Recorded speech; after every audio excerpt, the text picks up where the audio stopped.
Good evening. Thank you for your patience. My name is Juru Bande, Director of the East County Regional Office, and want to give a big welcome to County Executive Mark Eldridge, a couple of our department heads here, Robin Riley, Recreation, Jennifer Bryan from the Office of Budget Management and Budget, and most importantly, the East County Regional Citizens Advisory Board, who is also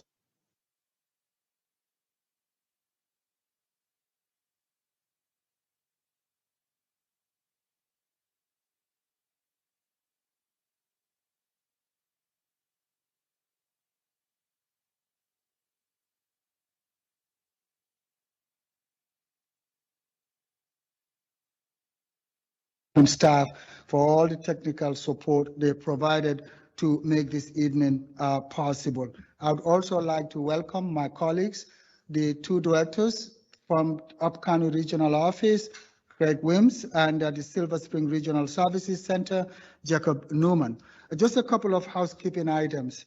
The exit, just in case it's an emergency, to your right and to your left, the front, and to the back of the room. The restrooms are available in the hallway across the room. For this event, we will follow Montgomery County indoor COVID-19 policies requiring masks inside the building. And we do have extra masks should you need one. And we want to just make sure we abide by the 6 feet social distancing, as you could see the way the chairs are arranged. Please, if you have not, please sign in so that we can contact you for contact tracing purposes, just in case it is needed later on. This event is going to be 90 minutes long. It is going to be televised and shared very broadly. Residents are able to join us in 2 ways: one in person, and welcome again, and virtually. The agenda will be as follows. Following me here, I'll invite the chair of the East County Citizens Advisory Board, who will introduce Raphael Murphy, the OMB lead analyst, for a budget presentation, to be followed by our county executive, Mark Eldridge, for a short presentation, and then engage the residents in a questions and answers discussion period. For the community comments and questions and answers session, please note that for the in-person audiences, we would want you to raise your hand in order to participate. A runner, in this case, will be our chair, Rachel, who will approach you with the mic in hand. Please do not try to grab the mic because you just want to make sure that we only have one person touching it. And if we could just kindly ask that you keep your comments short so that we could have a lot more folks participate in the conversation. For those who are joining us virtually, please use the chat feature to place your question or your comments, and the moderator will present it to the county executive for a comment or a response. We do have interpreters available here for French, Spanish, or Amharic speakers, should it be needed. And now I would like to take the opportunity to call Rachel Evans to come to the podium.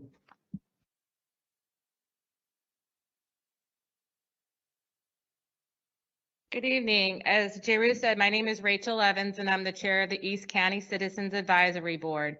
We are a board representing East County, all the way from Aston, Sandy Spring, to White Oak, to Burtonsville, to Briggs Cheney, just to name a few. And if you see our t-shirts, we have where we represent on the back of our shirts. We meet on the first Wednesday of the month, and the meetings are at 7 p.m. and the meetings are open to the public. So we welcome you to attend. Right now we are meeting virtually, but eventually, hopefully, we'll be meeting in person someday soon. We also have our subcommittee meetings on the second Wednesday of the month at 7 p.m. as well. And we welcome public to come. We discuss topics such as public safety, community awareness, business development, economic development in the community, and any topics that you want to bring to our board. I would now like to turn the mic over to Raphael Murphy of the Office of Management and Budget on the process of the current fiscal process. Thank you.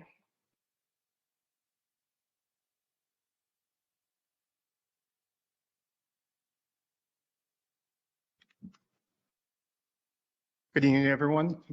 Thank you for coming. My name is Raphael Murphy, and I'm a fiscal and policy analyst at the Office of Management and Budget for Montgomery County. Tonight, you'll be learning about the FY23 budget process. You'll be hearing from the county executive on his goals, and you have opportunity to provide feedback. If you're joining us virtually, we have closed captions in 6 languages, and if you follow the instructions shown on the slide, you can see how you can access this language options through Microsoft Teams. Okay. And so for tonight's agenda, as you've already heard from the Regional Services Director and the Chair of the Citizens Advisory Board, I'll be giving a presentation on the budget process. You'll have remarks from County Executive Mark Elrich. You'll have the opportunity for the community to ask questions and provide comments virtually, and for those of us here in person. And then the county executive will be providing closing remarks. So I will be covering the purpose of the budget forums, helping you understand how the budget process works, showing you the timeline for the budget and how that operates. I'll be introducing some online resources called Open Budget that help you get more transparency on the Montgomery County budget. We'll be looking at the fiscal outlook that will be shaping FY23. And then the county executive will have policy goals and operating budget priorities for the coming year. So we have scheduled 5 of these budget forums throughout the county to provide residents with the opportunity to express your opinions and views on how the FY23 budget should be shaped. We want to better educate you on how the budget process works. And then we want to encourage participation and engagement throughout the process, both at the forums and then throughout the remaining FY23 budget process. And we want to thank you. From the County Executive and the Citizens Advisory Board, I want to thank you for coming to participate, to listen, to learn, to provide feedback and ask questions. It's very valuable, and this does feed into the process, and I'll show you how. So moving on to understanding our budget. The county actually has 2 budgets. We have the operating budget that provides county services, and then the capital budget that's for building and maintaining facilities that the county owns. So the operating budget covers programs and services such as education, public safety, transportation, environment, whereas the capital budget has the buildings that house these programs. So a good way to think of it is a librarian or teacher or firefighter is paid by the operating budget, but the library, school, or fire station that they work in is paid for by the capital budget. Tonight, we'll be focusing on the operating budget. So an online tool that we have is called Open Budget, and you can see a hyperlink to the budget tool here. And this is a highly interactive tool that you can use on your PC, on a tablet, on a mobile phone, to look in detail at the Montgomery County budget. At FY22 approved is up there, which is the current budget we're living under, as well as previous fiscal years. And you can see in detail how that budget is structured and what is being paid for and how. And if you'd like to go to past fiscal years, that is also available. We have a Open Budget capital budget tool. An additional feature that this one has is it has a map of the county showing where all the capital projects are physically located, so you can see what projects might be near you or your community. So in terms of building the operating budget and how that process works. When we frame the budget, we have to start off with revenue estimates. Unlike the federal government, we can't issue debt to cover operating expenses. We're required to have a balanced budget with projected revenues equaled planned expenditures. So until we know how much money we are likely to get in, we can't shape how much money we want to spend. Next, we consider the enrollment forecasts. So due to legal requirements from the state, we're required to maintain level funding for the Montgomery County Public Schools equal to the per student cost of the previous fiscal year or higher. And then with Montgomery College, we're required to maintain the same funding level as the previous year or higher. So until we know the enrollment for these institutions, it's hard to frame the budget as well, because this is such a large part of the cost. We also have a lot of fixed costs for Montgomery County employee salaries and benefits. And then our current and future retiree benefits are another significant cost to the budget. We look at the debt service and capital contributions. So looking at how much we must pay each year to cover the debt that we've incurred, as that is a legally required amount. And then we also look at what new state and federal laws may be impacting Montgomery County. And this could result in additional revenues, such as the American Rescue Plan Act or the CARES Act, resulting in additional money coming into the county to help us with programs and services. Or this could be additional legal requirements that to add additional costs to the county budget. So these are very important things that we have to consider. And of course, the COVID-19 crisis has presented a number of challenges to the county. So it's caused a lot of revenue volatility, meaning revenue uncertainty in different areas. And so it's been uncertain how much we'd earn, but then it's also created a lot more need in our communities across sectors, not just health, but also education and economic support. So looking at how we respond to that crisis continued crisis is going to be a big impact on the budget. In terms of the operating budget timeline, this fall, the county departments are busy reviewing their performance data and preparing their budget proposals to submit to OMB and the county executive. These forms are an important part of the budgets that they developed, and your feedback does feed into their work. During the winter, the county executive and the Office of Management and Budget will look through these proposals and discuss them with the leadership teams of the departments. On March 15th, the county executive is required to submit his budget to the county council. Throughout the spring, the county council will hold public hearings, work sessions, and other events to shape the budget, and they have to pass their budget by the end of May.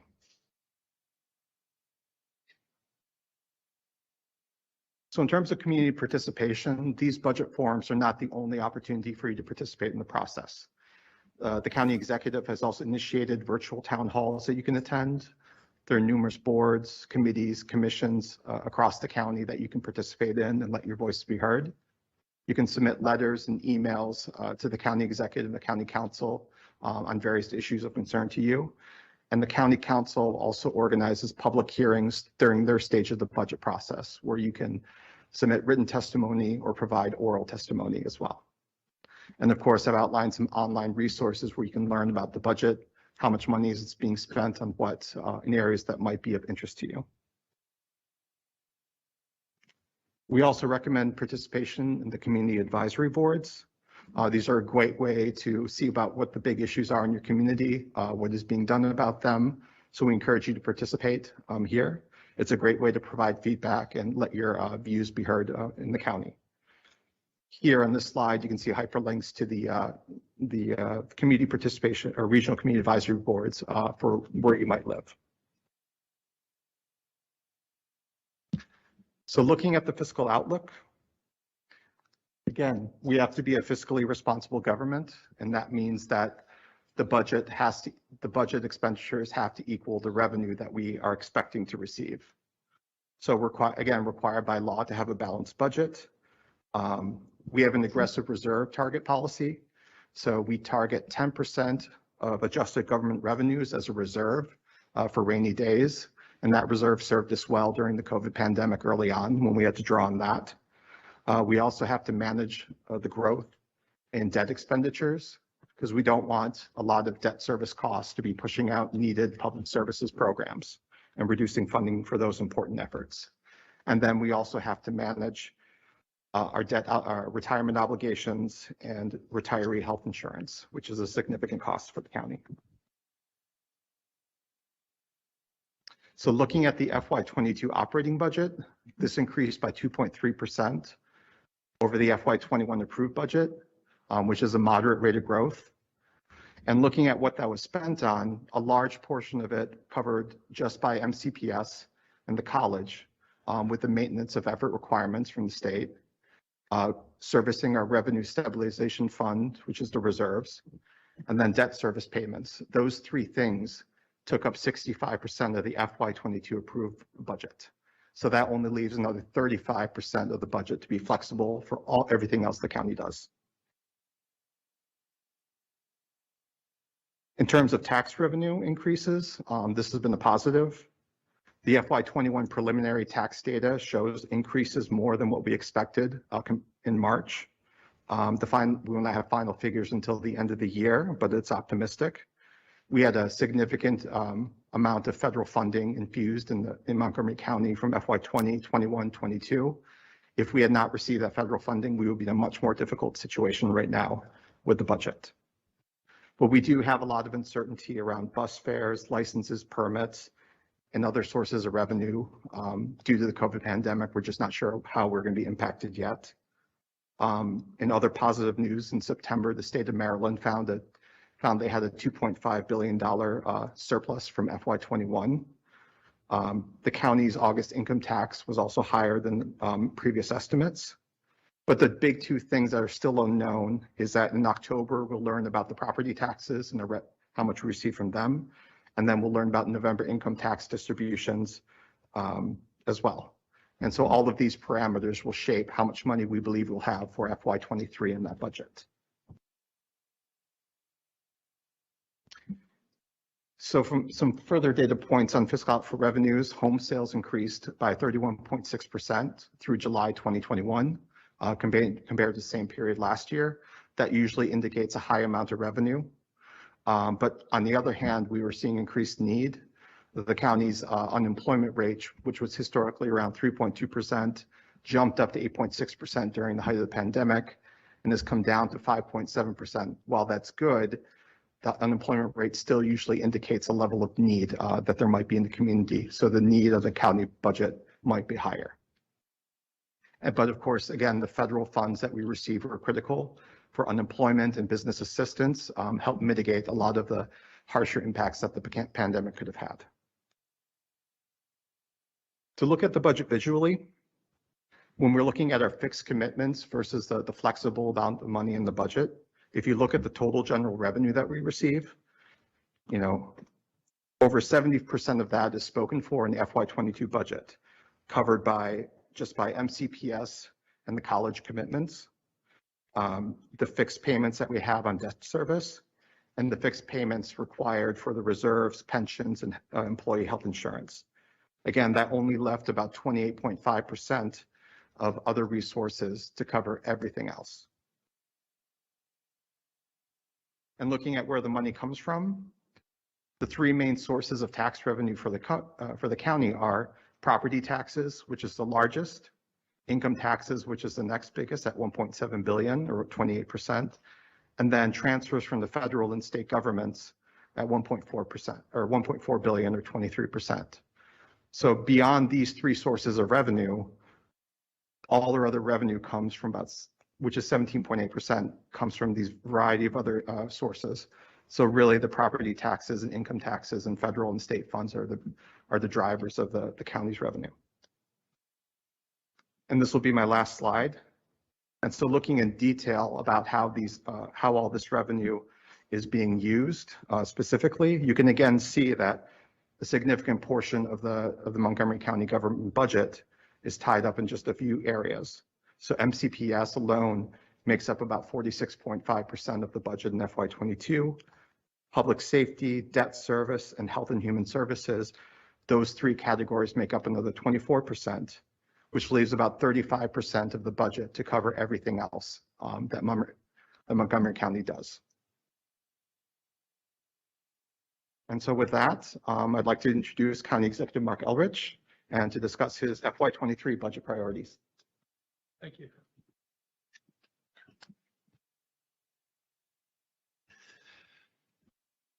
So how's everybody tonight? Thank you for all coming out. I always try to remind people when we get together that the only reason we can do this is because the residents of this county have done an amazing job of getting vaccinated. Because you're all vaccinated, we can actually do something like this and not feel like we're having a Sturgis rally where everybody's going to wind up getting sick. So it's great to be in a place where people take medicine and science seriously. And so I'm just really happy to be able to do this. And I think it's good for all of us to get to see people in 3 dimensions, at least once in a while. So I'm going to start just, a quick little flash of where we are with COVID, because that still remains one of the topics of the day. As you can see from this, we've got about, of all the county residents, this includes the people who can't even get vaccinated, which are everybody under 12.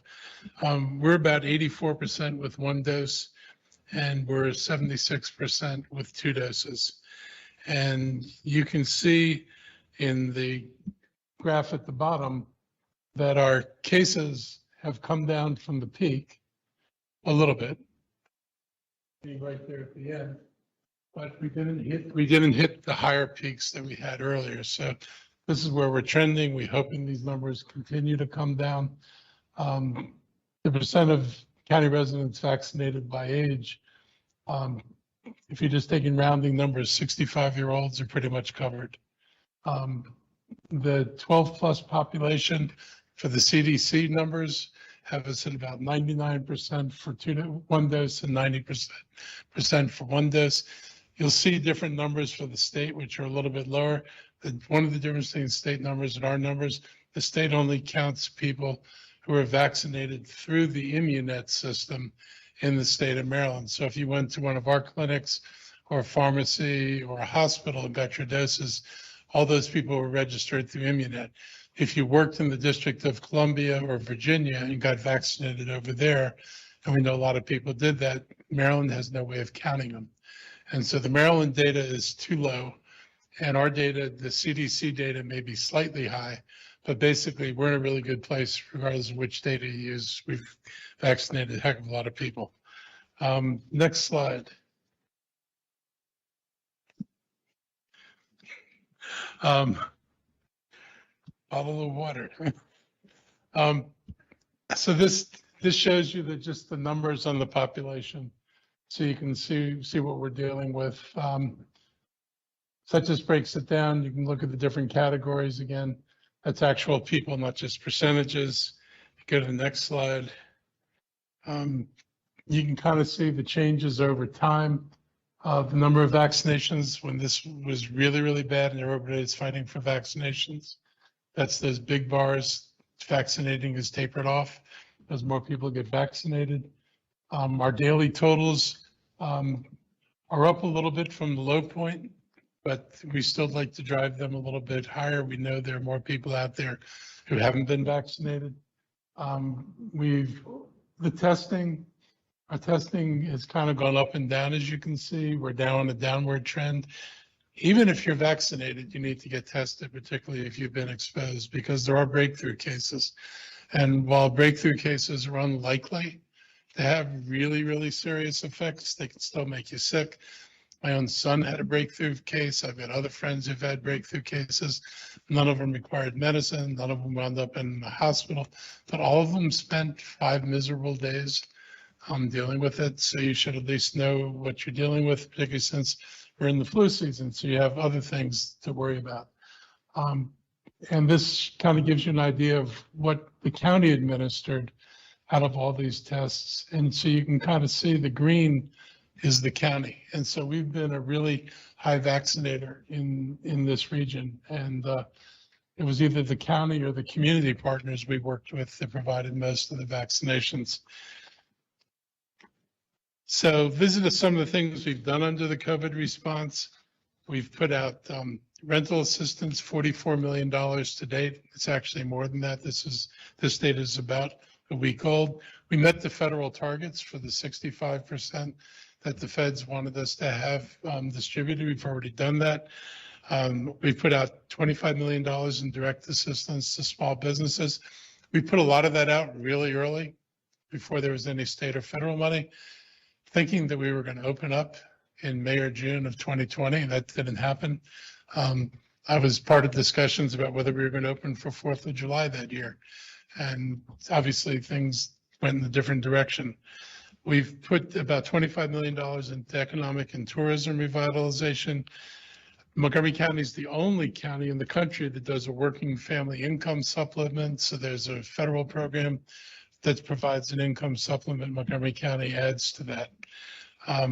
We've put out $25 million in food security. We've served over 20 million meals in Montgomery County between us and the school system. It's a lot of meals. We've put out $15 million in child care assistance, both to help people maintain their child care services, but also to support child care providers, because we know when people go back to work, they're going to need child care.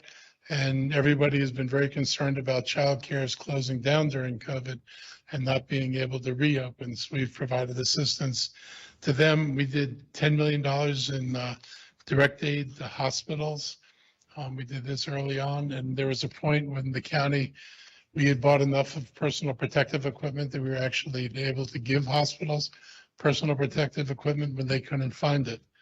And so, you know, we did a good job of making sure we got stocked up once COVID hit, because we all went through those first weeks where nobody could find anything and people were selling you, you know, gallons of sanitizer for ridiculous prices, and you couldn't get good masks. Our employees had to go out in the field and do their work initially with masks that really weren't worth very much, but they went out and did it anyway. So particularly your firefighters, your public health people, your police officers all kept doing their jobs through all this, whether we had everything we needed or not. And so I think you should thank them for their, you know, continued service in the face of being the most exposed probably of anybody except the healthcare workers. And that's a group which has probably suffered most from COVID cases. We put out $11 million in emergency assistance to families, which wasn't just rent subsidies, but additional money going to families. We targeted programs to the underserved and hardest hit communities, $24.4 million. And we created a mobile health clinic to address health disparities, which is another $900,000. One of the most, I think, impressive statistics in Montgomery County is that the most vaccinated population in Montgomery County right now is the Hispanic population. The second most vaccinated is the Asian population. The Asian population had been number one until about a week ago. The white population is third, and the African American population has just about now caught up. I think the difference between African American and white is 1 or 2%. Hispanics and African Americans were 18% below the white population early on in the vaccination. So we've made an enormous effort to get these two communities to get vaccinated, because we did not want to have the disparities that were pretty obvious. You won't find numbers like this in much of the country. We did a lot of work to drive these numbers where they are, and we learned a lot. One of the things we changed was using community groups and not solely relying on our Health and Human Services Department. I think we realized and acknowledged that we didn't have the reach in the communities that we felt we should have as the government, and that just doing our thing our way didn't get the message where it needed to go, and it was present. We saw that in the testing in the summer before this summer, and that's when we started pivoting. And so we made a much greater effort to provide resources to the nonprofits and let them direct the programs, and have a deeper role so we could reach into communities that they connect with better than the government connects with. And, you know, particularly with folks coming from Central America, saying that I'm from the government and I'm here to help doesn't resonate really well with them, given their historic experiences with governments. There's a real reticence there. And I think we all understand the Black community's issues with the way medicine's been practiced and whether or not they've been treated fairly historically. And it's led to a level of distrust that I think we see in some of the reluctance of people to get vaccinated. We have to acknowledge that, we have to own it, and we've got to figure out a way to go forward so that people do not have that distrust of the work that's done. In terms of the federal government, we're in the place we are financially because the federal government put a lot of money into the work we had to do, $388 million in direct aid to the county. You can only imagine if you saw, the budget presentation, if I didn't have that direct aid, it would have come out of the fungible, the $1 billion that you can actually make choices about. That would have meant serious cuts in our programming. Montgomery County Public Schools have 424 million. Montgomery College got 75 million. Our transit services, which kept running, even though they had very few passengers, got 70 million, which helped us keep people employed and help that keep operating. $75 million out in rental assistance and eviction protection, and more to come. We're in line for at least another $20 to $30 million in rental assistance money. So that money will keep going out.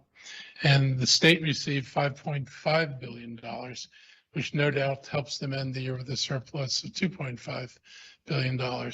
I will say that the election of a different president and getting 50 votes in Congress and in the Senate made it possible to pass some of these aid packages that helped not just Montgomery County, but helped every county in the state of Maryland and pretty much every state in the country.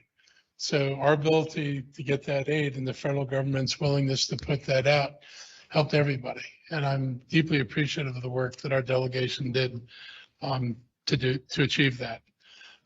Let's turn to the budget. So this is my third year. This is the first sort of normal budget that I've had the opportunity to do. The first year I came in, the second day in office, I was told that I had a $40 million deficit in the current year budget. That meant we had to make mid-year cuts of $40 million because that came out of a fall in property taxes. We didn't achieve the property taxes that we had budgeted. It also affected the following year because our property taxes, until you all fixed that in the last election, our property taxes were dictated by the amount of revenue we generated in the previous year. Not adjusted for inflation, not adjusted for increases in property values. We had these caps on the amount of money we could raise. So we weren't able to do very much, not much growth. And the residents of the county fixed that. So my first budget came without that. And by the time we got around to submitting our budget to the state came back and told us, Jenny, do you remember, is it 40 million or 60 million? We had to make another set of cuts to the budget we were producing before we'd even send it over to the council. So that's a lot of changes in the first budget. The second budget, which is the first one we built, we brought it over to the council. I think it was the same day that COVID goes wild. And the council decides that we're going to do a same services budget and not make any changes. So my second budget became the previous year's budget. And my third budget looks a lot like the previous year's budget because we did not know where our revenues were going to be. So we're really conservative, knowing that we were going to have to rely on federal money to plug some of the holes in our budget. We did not go out after a lot of additional spending. One thing about money you get from the federal government or anybody, if it's a one-time thing, you can't build permanent plans around the one-time addition to your revenues. So if we added to the budget based on the revenues we saw in the last year, wouldn't necessarily be able to count on that happening in the second year. So this last budget was very conservative. But these are our policy goals, and they're, one is educational opportunity for all, keeping the school system fully funded, helping to deal with the Kerwin Commission, which is going to require expanded funding for schools. There may be more money available for school construction. That's one of the issues we're struggling with now because of our revenue constraints. But we want to make sure that we have and maintain the best school system that we can maintain. We want to see, changes in the school system. As I know they recognize, you'll see more programming in schools that focus not just on college educations, but on getting people certificated and providing the ability to get jobs for everybody. I mean, I was a former school teacher. And I think for a long time, we didn't pay enough attention to making sure everybody leaving high school was prepared for a job. And I think there's a renewed focus on that now. We're committed to advancing equity and social justice. It means that our budgets are going through an equity lens. People are looking at where the money's spent, what populations get what percentage of the money. We're applying the same lens. to the capital budget. And this all, this is all dependent. It's not solely me, but it's the council. We need to make sure that there's an equitable spending on recreation centers and libraries and other programming throughout the county, and not have it concentrated in just one part of the county. We're working on economic development across the county. One of the things this county's sort of been known for in a bad way is we've had relatively stagnant job growth for more than a decade. And we need to figure out how we get beyond that and what does it take to bring more businesses here. I've put a lot of effort into trying to move the bus rapid transit system forward, because we know that one of the major impediments and one of Montgomery County's weaknesses compared, for example, to Virginia is our transportation system can't match their transportation system. Our ability to move employees to work does not match the resources that Virginia has been able to put into their projects. So we know we need to do a better job on that. We've done reforms of our procurement department. We've done reforms of our permitting department. These are big areas. My friend Sidney Katz, who's a council member, one of the things we talked about when we passed the minimum wage when I was on the council, that we were going to do a listening tour of businesses if I got elected, and we were going to ask people, why do you tell your friends not to come here? Because that's what we would hear. And so we went out and we had, a series of meetings, and we took the recommendations back and brought them to procurement, and especially the Department of Permitting Services, and began changing the way we do business here, because we don't want people avoiding us. We want to be sure that somebody doesn't weigh locating here versus locating somebody else and walk away from Montgomery County because they feel we're too difficult.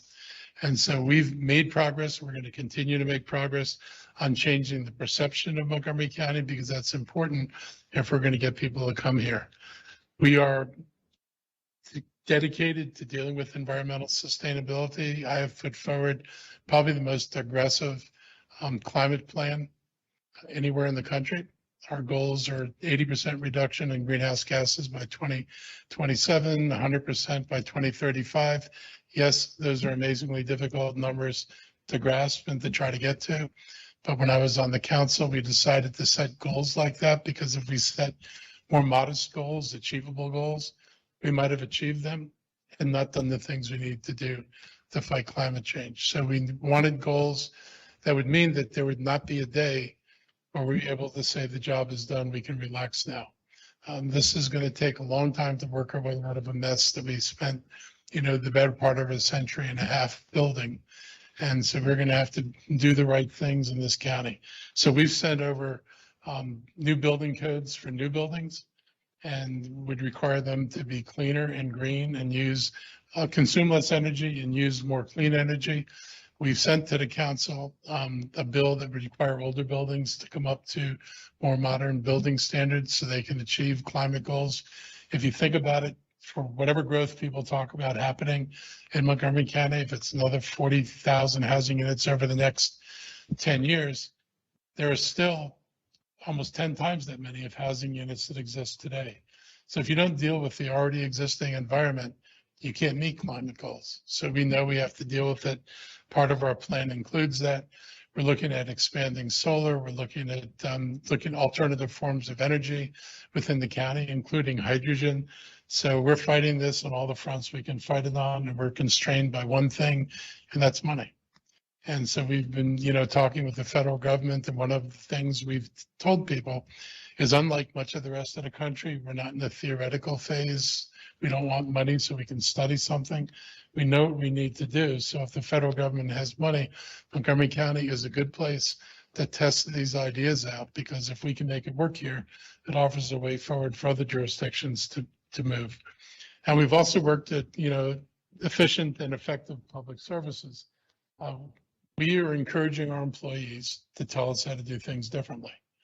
And we are working to make sure that we operate the county as efficiently as possible. We've been very careful about adding staff back in after the pandemic, or at least after the worst of the pandemic, because we created a lot of vacancies. We want to make sure that we don't find other ways where we don't necessarily need to fill every job, but we can use technology. We can change job descriptions in a way that might help us be more efficient. So before we simply restaff everybody up again, we're examining the way we work at things. We've encouraged employees to tell us, I mean, there's nobody who knows better at the front line whether you could do the job differently and better. And if we don't ask employees and we don't encourage them to talk to us, we won't know. And so we're doing a lot of work to encourage our employees to let us know if they think there are better ways for the county to work. The big initiatives that we've, really trying to push, at a smaller level is expansion of early care and education. We know that this is one of the most important things we can do is help these children before they enter school to make sure they're on a level playing field. We know that early childhood education makes a huge difference in outcomes for children. And that was one of the things I said I was going to do when I was running. And it's one of the things we continued to expand funding for throughout the pandemic, because we wanted to make sure that we were prepared, that we would have the staff, and that we could provide more opportunities for people to find affordable childcare. We continue to work at providing more affordable housing. It's not going to be built. Some people will try to tell you that if you just build more housing, you're going to get more affordable housing.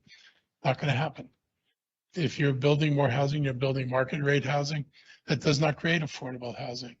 And just to give you a magnitude of the problem Montgomery County has, right now, there are 20,000 households who earn about 30% of the area median income, which is a little above $30,000.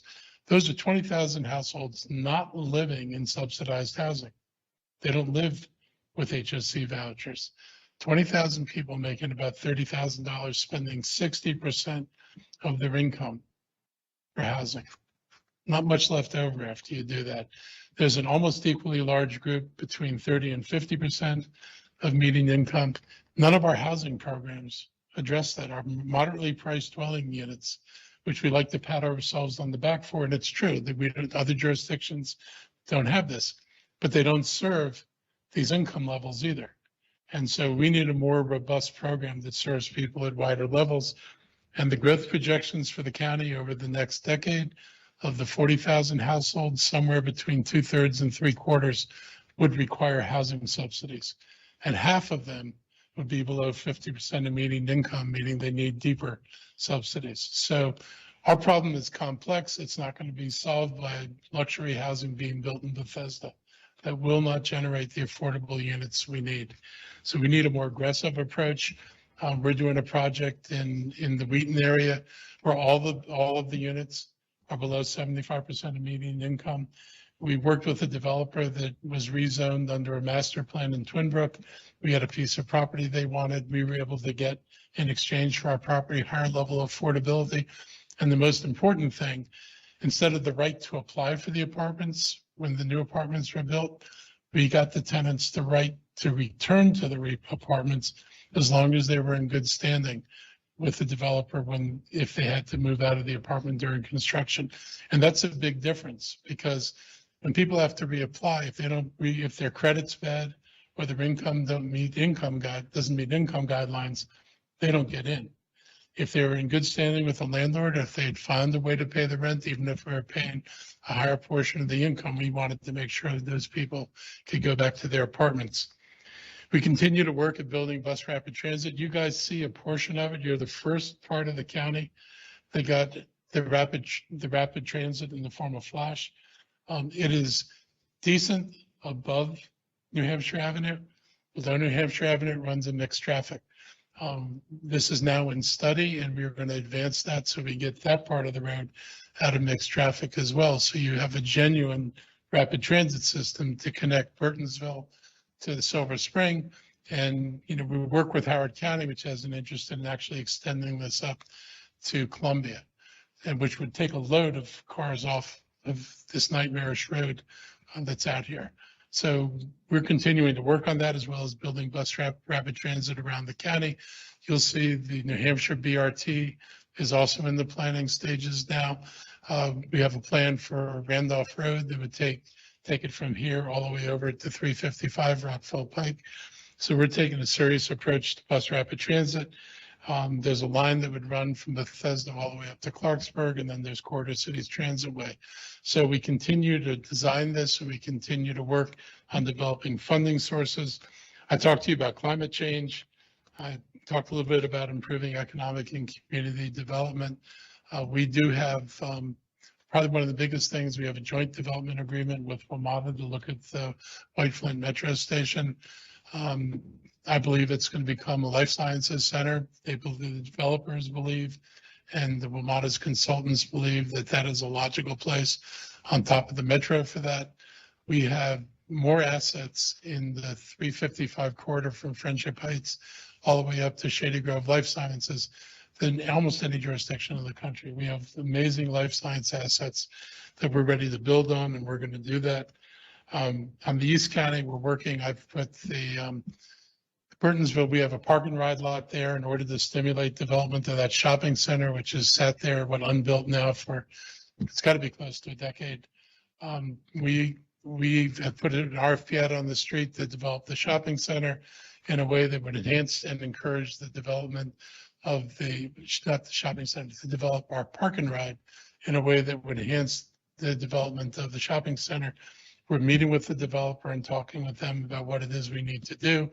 I was involved in both the Gateway project on New Hampshire Avenue and the Town Center project over here to get that unstuck where it had been stuck. And I involved myself personally and made sure people found solutions to the problems so they could get their projects moving forward, and they will be moving forward. And I have worked with Montgomery College, and you may know this, Montgomery College has announced that there's going to be an East County campus. It's, it struck me when I got elected that, running these campuses up 355, and I've got one in downtown Silver Spring next to Tacoma Park, and nothing on this side of the county. And then the college has agreed. They've done a study.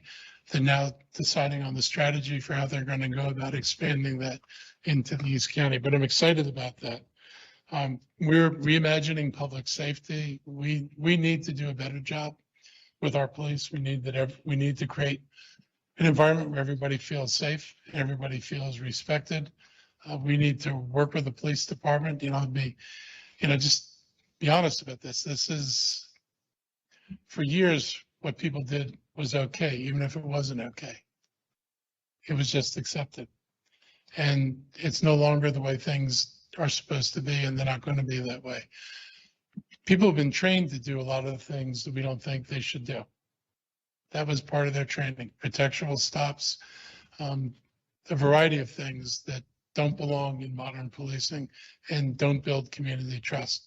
And so we're going to go about doing retraining and helping the police force come into the 21st century and to understand the needs of the community, to become less of, say, a warrior culture and more of a guardian culture. We're going to try to unload some of the issues that the police have to deal with, which are both incredibly frustrating and not police issues. Dealing with homelessness ought to be done by social workers, ought to be done by the county, shouldn't be done by the police.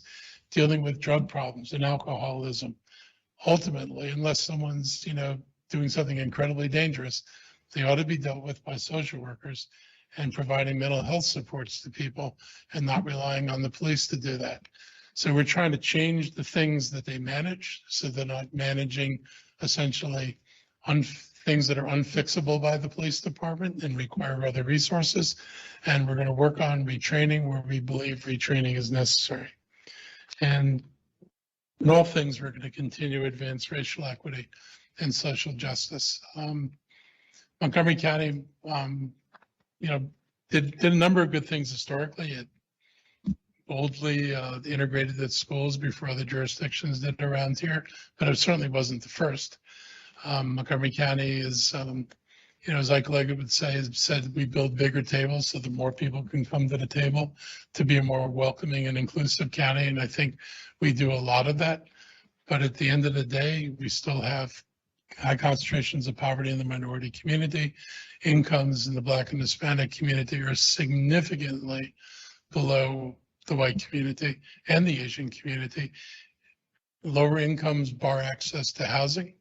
they bar access to ownership of housing.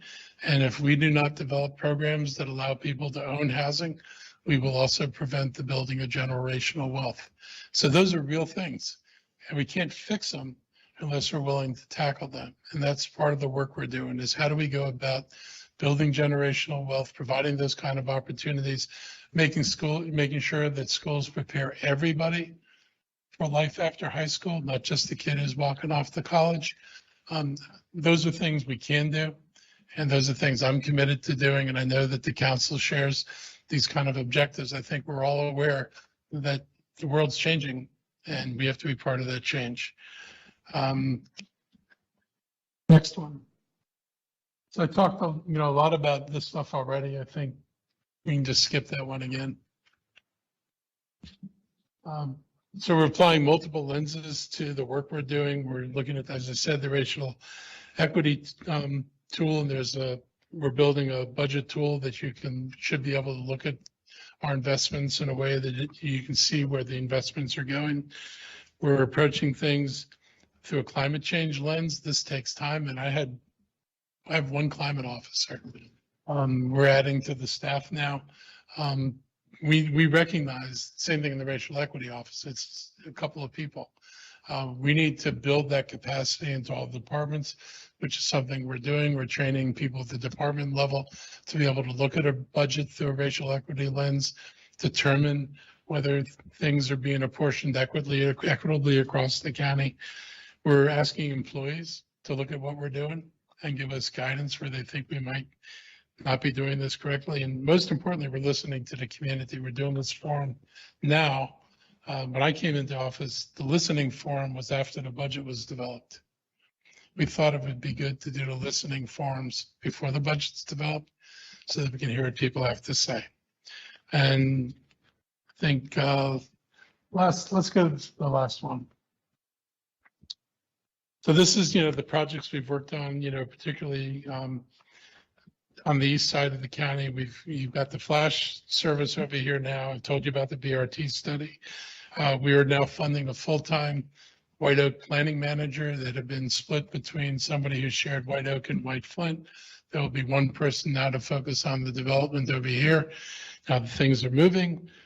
We provided funding for Friends of White Oak, $50,000 in 2020, $100,000 in 2021. Funding will continue. I talked about the East County campus for the college. The Viva White Oak project, we still have $32 million letter of credit that the developer can draw on when they start doing the project. So our money is ready and able to be used as soon as the project is ready and able to use our money. And I talked about the redevelopment of the shopping center. We worked very hard to make sure that all parts of the county, including the East County, were able to get access to vaccines and testing. It was really obvious in the early data that this was one of the places that was not being equitably served. We talked about, using more community-based services, and I think I can kind of stop there for now. So let's do that so you can ask questions. Thank you very much. And thank you, Mr. County Executive. Thank you, everybody, for the audience. And I'm Lorna Virgilio with the Office of Public Information. Since this is a hybrid budget forum, we will be taking live questions from the audience. And also, I will be reading some of the questions from the virtual participants. So with that, let's get started here with a live audience. Raise your hands. don't be shy. Don't be shy. Anyone have a question? If not, hold the mic. Good evening to everyone, and thank you very much for the presentation. It was well understood, but some of the things you were saying, I know that you're trying to promote equity and housing and, affordable housing, but look at the people around here. Look at, for example, ESIDA. ESIDA was very instrumental in getting the field completed, renovated, and when it was renovated and looking good, they were kicked out. They have to be jumping from one field to the other. And if you're talking about affordable housing, when the families around here cannot even have affordable playgrounds, it's ridiculous. And you're also talking about equity. The people, those individuals around here, they're having a very hard time, especially for the young kids. The kids now have to their parents have to find transportation to take these kids to other centers when you have the field here. And it's just not right. And it's so obvious that zip code makes a big difference where you live and who you are and so forth. But I don't think that individuals around here or the community is treated fairly, considering that they've done quite, they've put in quite a lot and they're part of the community. You find outsiders coming in, using the field and so on. And those kids who live around the neighborhood cannot even play on the field. Are you talking about the soccer field up here? Yes. It's been an issue for quite some time, for quite some time. And the rec center, I don't know, it's not playing a role. I would think that they would partner, especially with ESIDA, that's done quite a lot in the community, and it's doing quite a lot. But it seems that ESIDA is looked upon as a competition, and the kids around here should have a playing field. They need not go to other areas far away. So when you say ESIDA, no, sorry, Elite Soccer Youth Development, Coach Fofo's program. So I've talked to Coach Fofo. I visited them at fields where they had multiple soccer games going and almost 200 kids on there being trained. What about here? What about here? He was instrumental in getting this play. Before, the field was terrible. He was instrumental in... I don't disagree, but I mean, every time I've been here, that field's been used. Yeah, but not by him, not by his group. And he was the one who initiated. And that is very unfair. What about the community? Those people living here, they're not making 80,000 or what, so their views are not taken into account. The parents have to bus them to find transportation to take them into other, to other fields, whereas this field is here and has been here, and he has been instrumental in getting the field as it is now. We can talk to the rec people about. No, they've always been saying that this thing has been going on and on and on and on. That's why when you're talking about community partnership, community participation, emails and letters, it makes no difference because nothing much happens. And I've been in meetings. Yes, I'm aware of the issue as the regional director. Coach Fofo himself is out here. We have the recreation director here. We convened about 3 months ago. Well, with Coach Fofo, we came up with a plan that facilitates his access to the field, as well as other ways to participate to expand his reach into programming for youth in this particular area. I do have Coach Fofo here and Director Robin Riley. The days given were just out of, the days given. And his the director wants to, I would use the term dominate, not a partnership. The director was not looking for a partnership, was trying to dominate, the organization, which was not acceptable to us. I hear you, ma'am. For the sake of time, we hear you. I can talk to you offside, please, with Coach Fofo and Robin here to address those issues. If you could just allow us to also focus on other issues. Go ahead. Yeah, but I hear you. I've always been hearing. Thank you. Yeah, but Coach Fofo, but so we will follow up on it. Okay. Address our issues with Coach Fofo and Director Robin. I think there's another question right here in the front row. Right here. Oh, there's one over here. Okay. Hello. Hi, how are you? County Executive. How you doing? Thank you for everything that you've done in holding this in the rec center. This is a central place to everything that happens here. I have two quick points. One, I love that you had in the beginning had the listening sessions, and I'm wondering if you plan to bring back those listening sessions to the White Oak area and just ask a simple question, what do you need? I think a lot of times that we're seeing, you were talking about people coming in and using local organizations to talk to the people, but just that simple question and not assuming that this part of East County doesn't already know what needs to happen to fix it. I think that would be really So good. I would love to do listening sessions. It would be great to be able to put more people into a room, which we can't quite do yet, but I like them and I have every intention of going back to being able to do that. Yeah, I think that's an awesome idea. The second thing was thank you for the 25 million towards food security. I have a nonprofit that educates people on growing food in order to offset food insecurity. So those funds were really helpful for that. I wonder if it's going to continue to be money that's put into the budget so that we're not so reactive and more so proactive in the coming budget year. So that's one of the things that we're looking at now. Hopefully that the revenues that come in October and November continue what we think is a trend. And hopefully that gives me more flexibility to build the budget that's not dependent on the federal money. We've got a lot of federal money in this budget, so I need to be able to replace that and then have surplus left over. I'm pretty optimistic that we're going to have more options, and I do think we need to do more of that work. If anything, the pandemic's indicated these problems are deep-seated. The food needs in the community are real, and they're likely magnified by COVID, but you get the feeling that this is something that's kind of flown under the radar. And everybody who does food says the food goes away pretty quickly, even in pre-COVID times.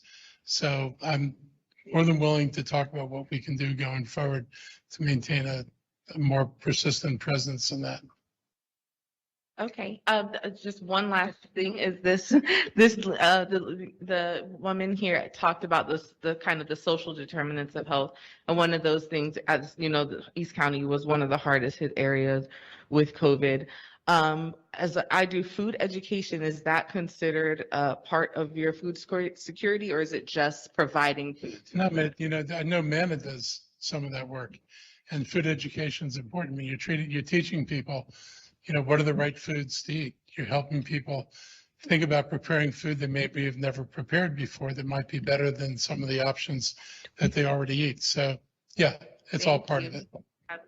Thank you. I'm going to take a couple of questions here from the virtual participants and then welcome back to the live audience. I know there are a lot of questions in the House.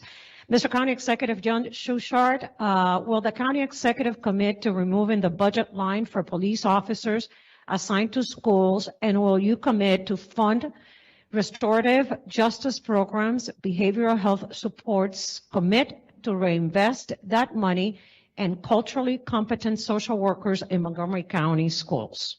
The school system, and we talked about this today, has announced their plan for the schools, which of course the county funds. It's nothing that's funded in the school system.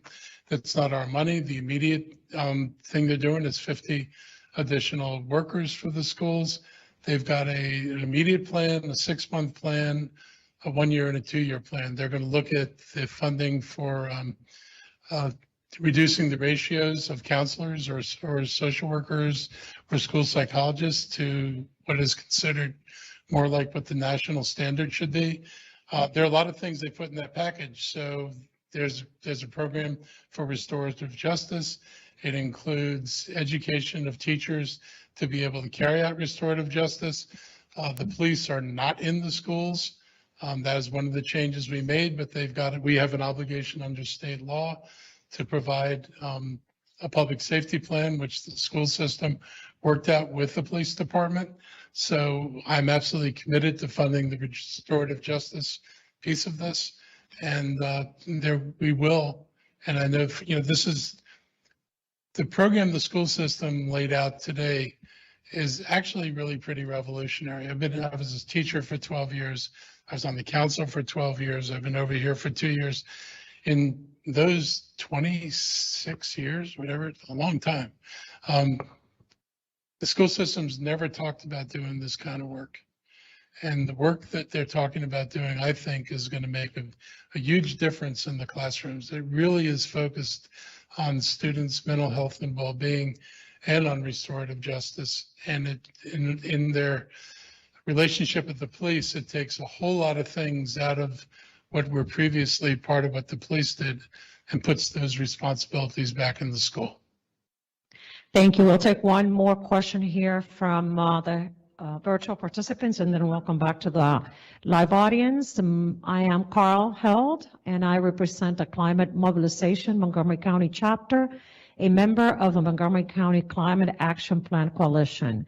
We're grateful for the county's Climate Action Plan and the recommendations it contains, but are concerned that there are not appear to be a specific focus on funding to implement the annual priorities. Can you please tell us about your climate action budget plans for FY23?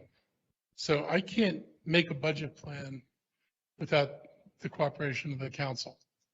And so that's going to require identification of funding, which does not exist today. If you take my budget, and if you looked at the budget we put up on the board, out of the $6 billion that we have to work with, there's not much that's fungible. It's somewhere around $1 billion out of the 6 that the county actually has flexibility with it all. And that goes to fund libraries, police, the Department of the Environment, housing. It is spent on existing programs, and the county's going to need to identify additional revenues in order to deal with some of these issues. It's why we're looking to work with the federal government and partner on some of these things, because we're going to need assistance from the state or federal government to advance things faster than we otherwise might advance them. It's important that we have more diverse source of resources than we have today. I couldn't have put a plan together and put dollars in the plan because I have no ability to require anybody spend those dollars. I could tell you what we need to do, but until we do a budget and until you put in what we're going to do, it's very difficult to just put that dollar in the plan and say this money will be there. Nobody in the council or any place else is able to commit and say those dollars will be in the budget. So that's the struggle we have, is actually coming up with the money to put in the budget to do these things. But we continue to look at it. This is why we're doing the building improved energy standards. This is why, the things I can do, we're changing our vehicle fleet from gas to electric. We're changing our bus fleet from diesel to both the combination of electric, but also the hydrogen vehicles. We're looking at taking food out of the waste stream and using it for either compost or digestion, and cleaning up that part, and hopefully ultimately closing down the incinerator.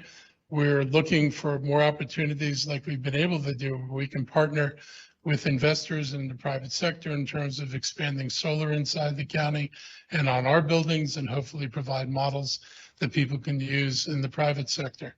So we're working at a very difficult problem. I don't have, the federal government can't get their major legislation through, and they've got far more authority over revenues than I do. So we are working to develop a consensus on what we need to do to raise the money.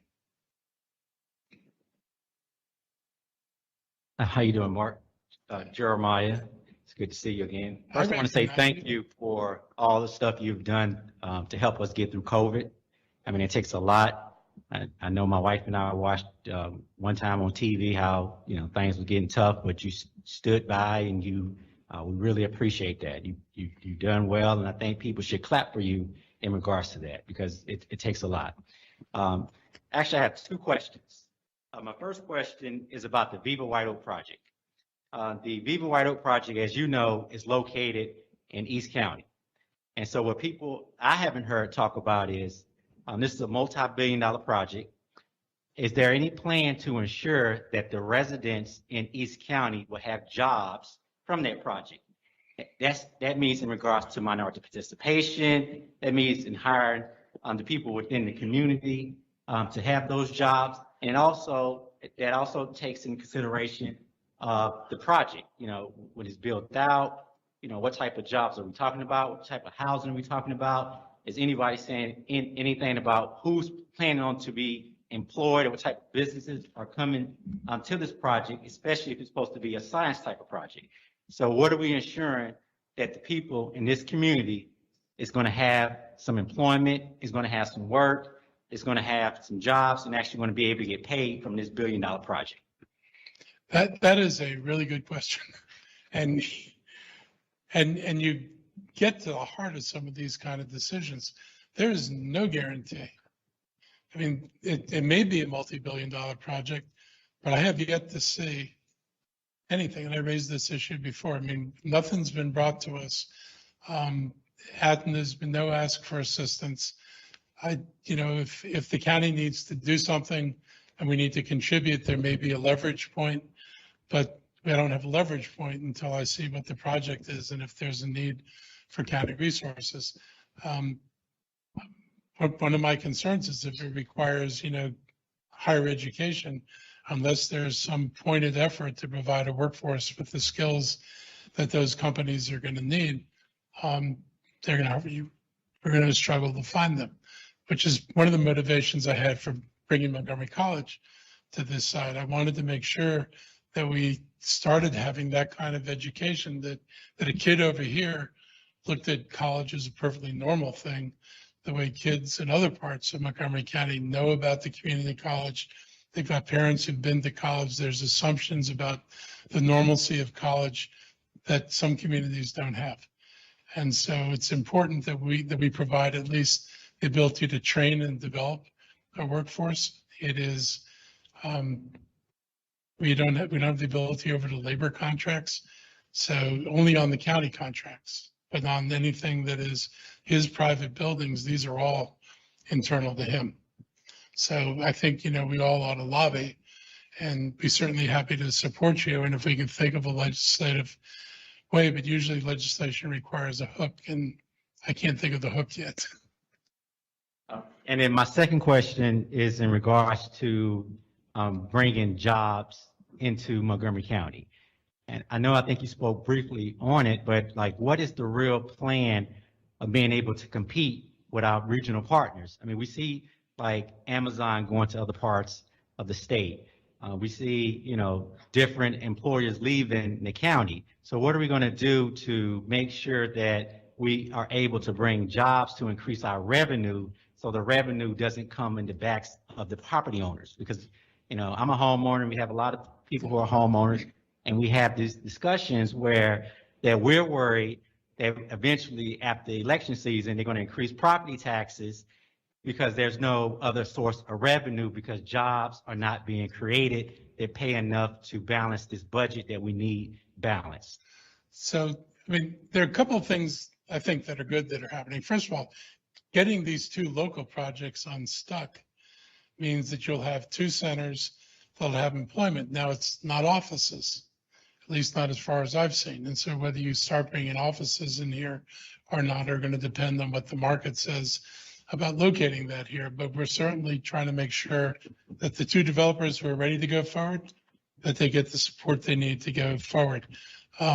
We shopped the Burtonsville Shopping Center to one large tenant. Unfortunately, they made another probably 5-year decision, so they're not going to be there. They won't be going there, but we continue to look at what's the best mix for that. And that's one of the reasons we're going to have a conversation with the developers to see what should I be trying to attract that they think would be most complementary, along with what the residents think. And when I met with the residents last, there was a lot of sentiment for trying to put more residential there to support the retail that was going to come in the shopping center. In the county at large, we've made a lot of progress in life sciences. This is why we believe that this is basically our lane. We are, one of the leaders in the country. And as we learned in the JLL study, we are probably have more assets in life sciences than any place else has, but it's strung out along 355. And a lot of people don't know the breadth of what we have, but you will see life sciences companies coming here. We just heard the other day that in White Flint, a project that was supposed to be residential has flipped and has become a life sciences project. There's a life sciences project going into Twin Brook, a life sciences project going in White Flint, closer to where Whole Foods is. And so we're beginning to see a tick up in that activity. There's a developer who's put in a plan for 2,000 housing units and offices in what's called White Flint 2. So we're beginning to see a break in what has been a pretty long stagnant area. And we've been doing everything we can to market the county. The other thing, you know, and like I said earlier, the work around changing our reputation and actually changing what we do so that somebody can say they're not doing what they used to do, that's been a big deal for me. The other thing that we're looking at is, you know, basically, Montgomery County is the cheapest place to develop in the DC region. And you wouldn't know this from all the rhetoric out there about, oh, how woefully expensive we are. So your tax rate here is 99 cents. The base tax rate in Fairfax County is $1.15. If you own any commercial property in Fairfax County, it's another 12.5 cents. And if you're in the special taxing districts, like, oh, say Tyson's Corner, your taxes go up over $1.65. We have nothing like that. They generate more money from development at the same scale. It's not like everything is bigger, but on a project by project basis, they generate more. But what they do is they have developed special taxing districts focused on commercial property, and they don't have impact taxes. My proposal is to get rid of the impact taxes for a couple of reasons. One, if you're a developer, you don't get anything for the money. If you pay the county an impact tax, it goes into either a school fund or a transportation fund. The project that gets built may not ever come anywhere close to the property that generated some of that tax revenue. It goes to the first projects that are ready to go forward. So on one hand, developers pay money, don't get anything for it. I can't fund any BRT beyond what we've done if we don't change our taxes, because impact taxes are one time. They don't provide a steady stream of revenue. Virginia went to special taxing districts. They have revenues that they can count on for 20 or 30 years. It's on the commercial property. It's a small tax compared to having to arrive at the table with tens of millions of dollars, which goes into your financing. It's a small tax that's paid out, but I can then take a project, say BRT, in a more developed state. I can put it into a budget and I can say it's going to be funded by this special taxing district.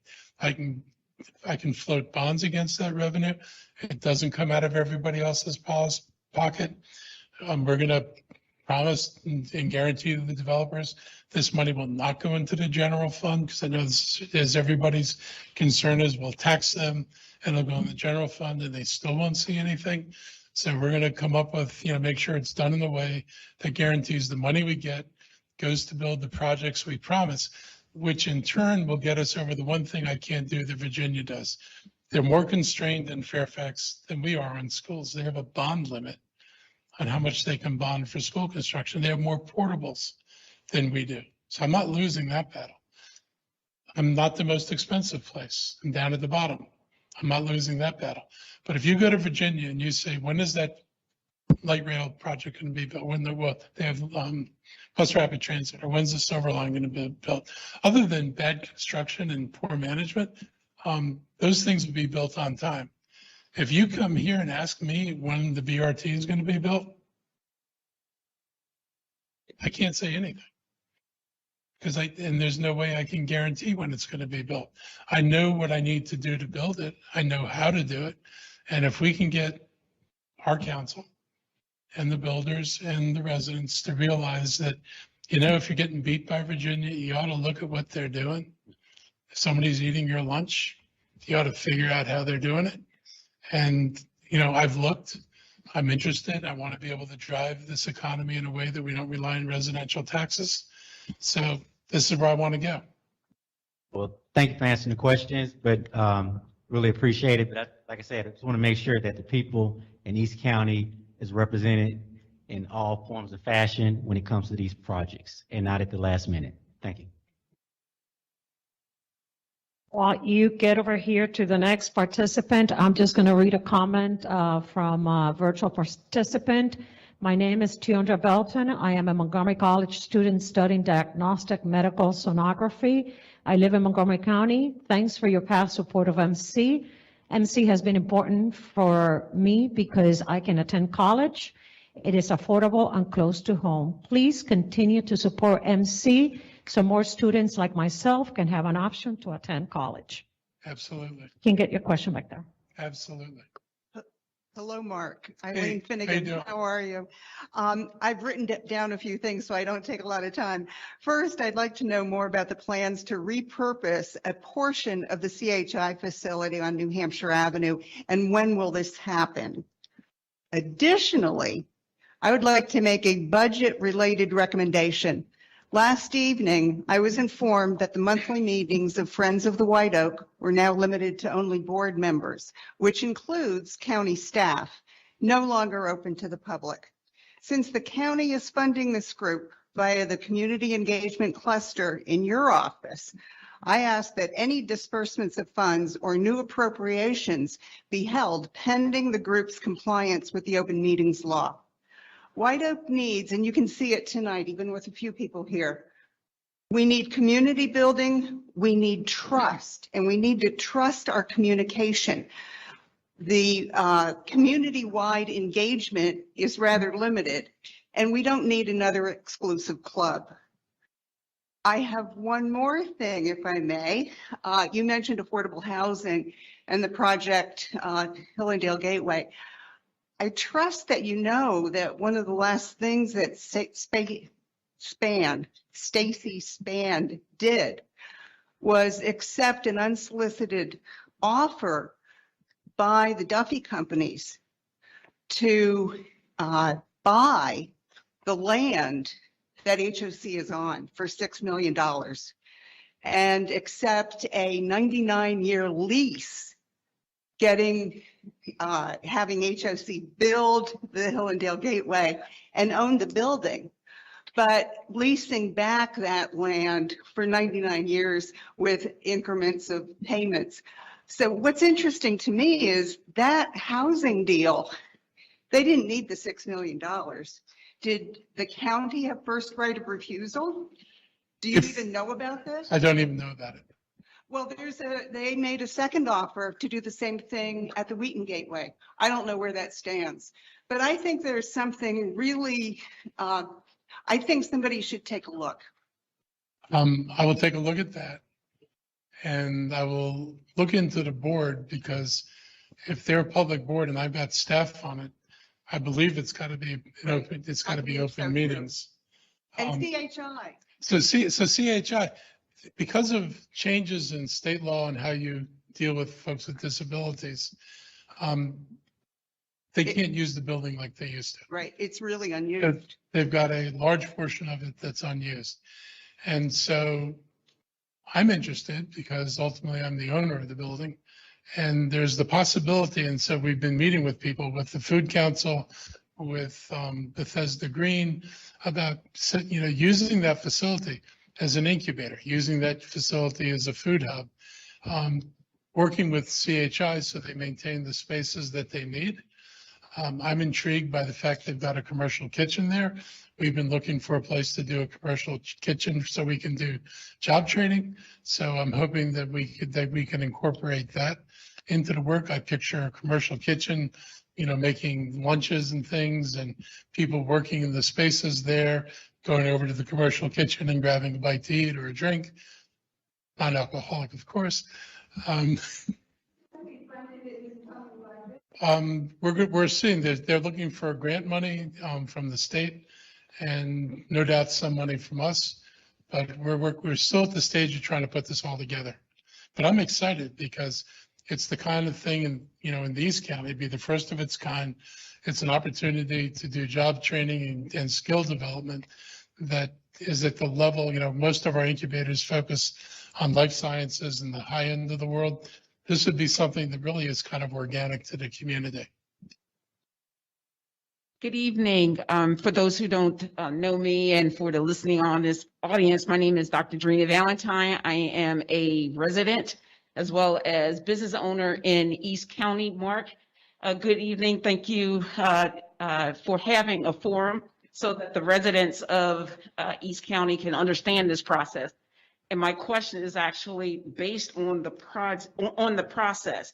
Could you clarify for me, in the slide, it stated that in the fall that the departments, accounting agencies will be looking at their budgets and submitting it, and then it'll come back to you in the winter to review it, and then sometime in the spring, I believe it was March, it was stated that you would be submitting the budget. Yeah.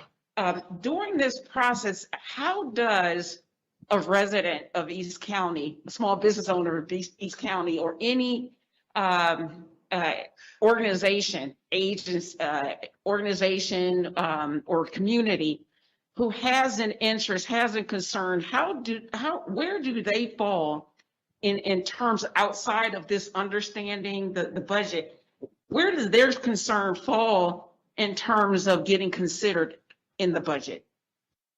As an organization, or is just in general something you'd like to see? This is both. So you know that I advocate for Black businesses and Black-led nonprofit organization.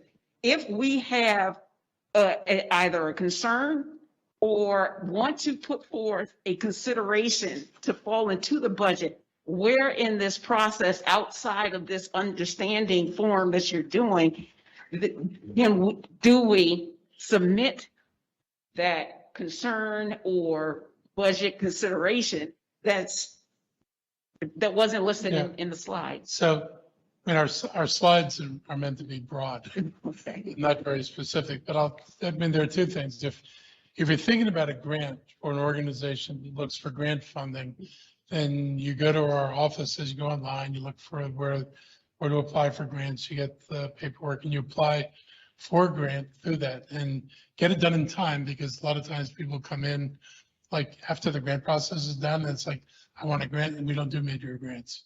You know, in an emergency, we did it, but in the normal course of doing things, that's not when it happens. So if it's a grant thing, you should look at it there. If it's questions about how we do things, or, you know, programmatically, the county should do this, like, should the county have a specific program over here?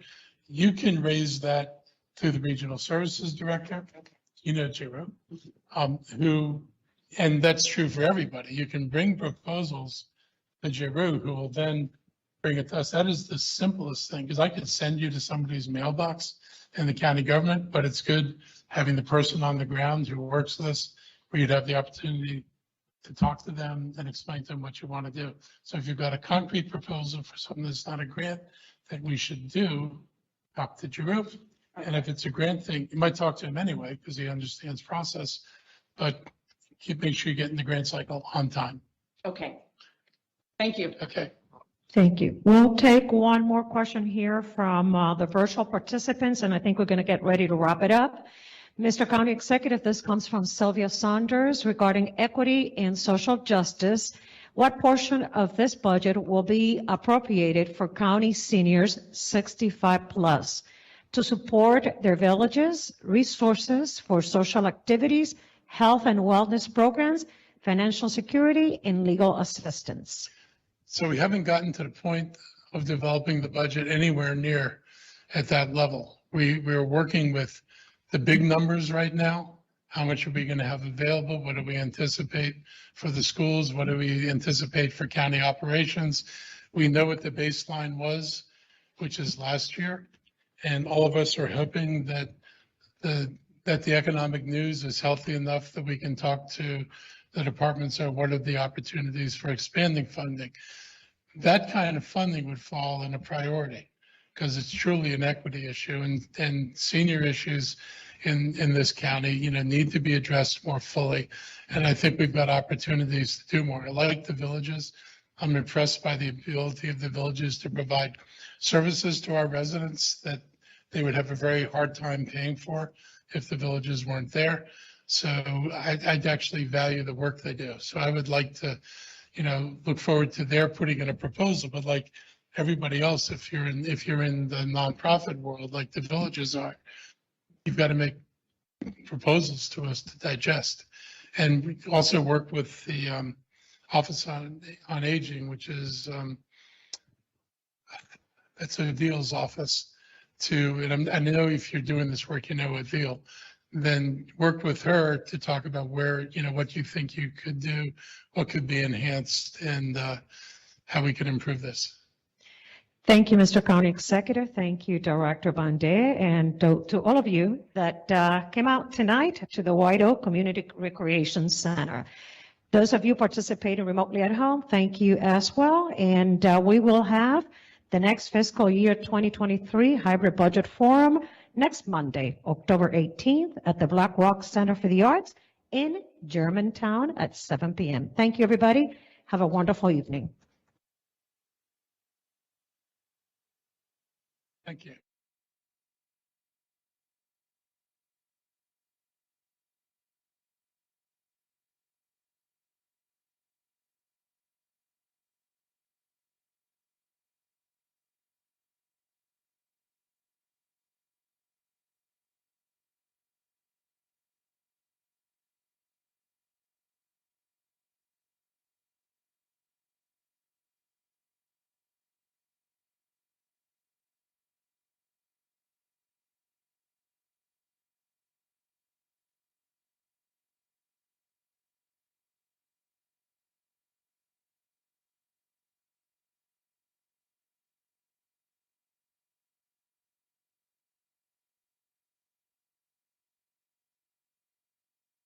Porque no conseguimos empleados y a nosotras nos han puesto otro requisito más que tienen que ser con documentos legales y eso nos está creando un problema grandísimo. No sé si usted nos pudiera hacer el favor de comentar un poco eso. No Okay, lo único que le puedo comentar al respecto, María Estela, es el hecho de